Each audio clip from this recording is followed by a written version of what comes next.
This program is recorded and presented by Chippewa Valley Community Television. The audio for this program can be heard on WRFP LP 101.9 FM. Chippewa Valley Community Television presents Your Local Race. Meet the Candidates 2016. Hi, welcome to another in our ongoing series of candidates with series of interviews with candidates for seats on the Eau Claire School Board.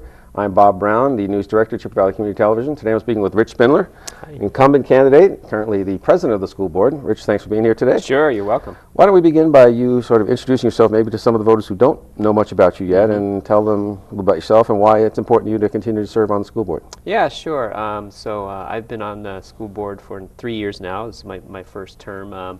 Right off the bat, I was Vice President chosen by the board. The way it works for the school board, unlike the City Council, the president is chosen by the board members, not elected separately, and same thing with vice president. So I started off as vice president. I've been president the past 2 years. The board has chosen me to help lead the board. So as you know, we've had lots of different challenges and opportunities in the school districts throughout the state over a number of years since I've been on the board and prior to that. And we've started a goal setting and strategic planning in the past few years, and I would like to help follow through on that to continue helping the board and the district figure out how to determine if it's meeting its goals and helping it to meet its goals in that area in our strategic plan. And the second point is I really do feel like, given the budgetary situation with the state, that we do have to think hard about a referendum, and I would like to continue helping the district on that issue. Okay. So. All right. What kind of personal qualities do you feel you bring to the board that make you a particularly effective board member? I think for me, I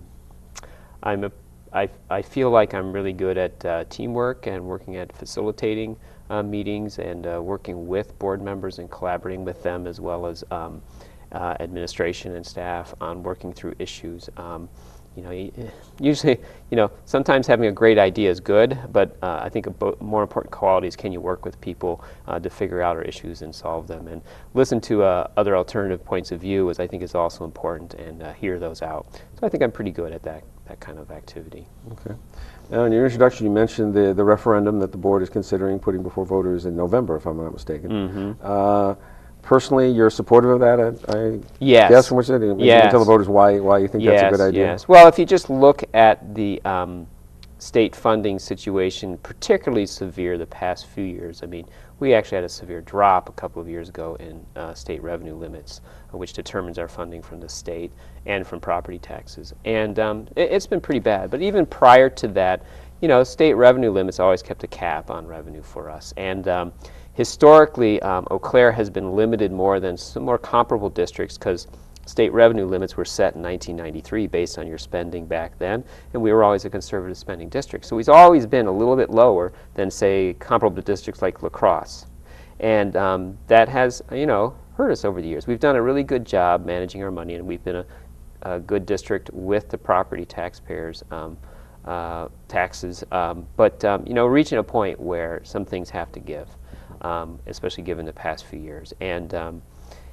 And we'll do that if we have to, for example, increase class sizes or whatever, but I don't think our parents, I don't think our students, and I don't think our residents here would want that to happen. And the primary alternative is to go to referendum, because it does not look like state funding is going to increase in the near future. So if we want to maintain the good class sizes and the quality programs we have, I think we need to look at that and look at a referendum. Mm-hmm. Is it your sense that the community is ready to support a referendum at this time? And do you have any ideas for how to go about generating the support that will be necessary to pass that? I hope so. I don't have a poll in front of me, but as I talk to a lot of friends and stuff, I do recognize that a lot of people, even who may not have recognized it several years ago, a lot of people recognize the lack of funding or the lowered funding from the state. So at least I do see that. A lot of people do understand that now, that is happening. I have not been able to tell if that will translate to passing a referendum, but I think it sure is a good sign that people recognize that we are in a fiscally tight situation here, and so I think that's a good first step. we have worked out, our administration, our superintendent has come up with a timeline of first us approving, or at least getting it before the board, a resolution to hopefully approve a referendum. Who knows? We have new board members coming on, but hopefully, in my opinion, approve that, and a timeline to reach out to communities, starting with parents and staff, what we're thinking about. So we have a timeline to start reaching out. It's really, ultimately, it comes down to communicating to our parents, our staff, and others in the community about what we're thinking about, why. And so we have to have a good communications plan for that. Okay. How do you, as an individual board member, go about that constant challenge of balancing what the district residents want from their schools and what the fiscal realities, the challenges that you're constantly facing? Yeah, well, that's one reason I like having a strategic plan with board goals. We can at least try to focus on those goals that we think are important, and hopefully they reflect the community's desires for our district. And then, things that maybe don't quite affect those goals as much, we may not put as much resources into. That's the hope with that kind of strategic planning, to do that. So you prioritize what you actually fund. That doesn't mean you don't take up opportunities that might come up, but that I think is the real advantage of setting real goals that you follow. Okay. Now, during your first term on the board, were there any decisions the board made that you were particularly supportive of or proud of? Well, right when I got on the board, I really supported treating teachers like professionals, and that meant, when there was a snow day, it was kind of up to them, their work that they needed to do, them figuring it out. It was a little bit more restrictive when I got on. Kind of maybe a small thing, but I think it was important to teachers that they were treated as professionals that way.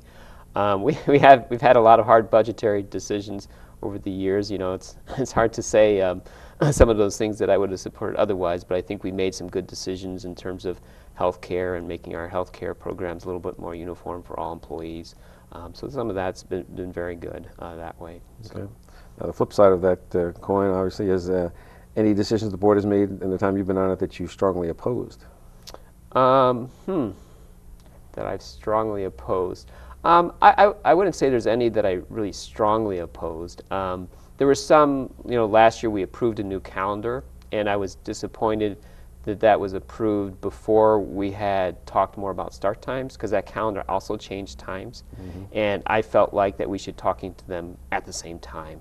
So it wasn't so much that I opposed the calendar, and I did vote against it that year because I didn't oppose the idea of the calendar, but I thought we needed to have a longer discussion with start times at the same time and how we might incorporate them at the same time. So that's probably the biggest one for me that has occurred. Now, aside from the fiscal matters, which are always a challenge, are there other issues that are going to be coming up before the board in your next term, if you're reelected, that you think are particularly important for the voters to be aware of? Boy, the budgetary is always looming big in our mind. There's a lot of state policy issues that are coming down and are affecting us, like vouchers and charter school expansions. But that's, part of that's monetary, but I think it also is a philosophical approach to the state. Do we really support public schools, or are we going to support two systems? So those are kind of some bigger issues statewide. In terms of the district, we have a great we have a good committee that's working on what's called innovation zones, which allows teachers and other staff to propose creative and possibly better ways of educating particular students or particular groups of students in a way, and I'm very excited about that happening. So that's one that you asked earlier about things that I really am proud of. That's one that I was very proud of to vote for. We've had some good staff members and others working on that, and we could see some exciting things coming out of that could be happening in the classroom. So I'm really looking forward to that. Okay, great. Well, in the time we have left, any last thoughts you'd like to plant in the voters' heads so that they can recall when they go into the voting? Well, I guess in terms of voting, I would say that when I look across the candidates that we have right now, we have 5 candidates for 4 seats. They're all great people. I know a number of them. I have an idea of their support for public education. So, I should probably be saying you should vote for me, but actually, I think they're all great candidates, and any of them that get on, I think you should be happy that we have some really good-minded citizens who are willing to step up and run for school board. I think any of them have great minds and great intentions for our kids and for our district. So I'm happy about all the candidates that are running. So. All right, sounds great. Yeah. Rich Spindler, incumbent candidate for a Sure. seat on the Eau Claire School Board. Thank you for being with us today. Thank you. And thank you for tuning in. We hope you will tune in to Cable Channel 994 to see all our interviews with candidates for the Eau Claire School Board, City Council, and County Board.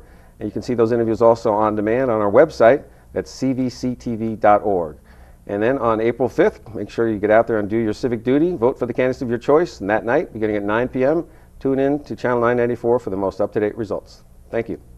This program was recorded and presented by Chippewa Valley Community Television.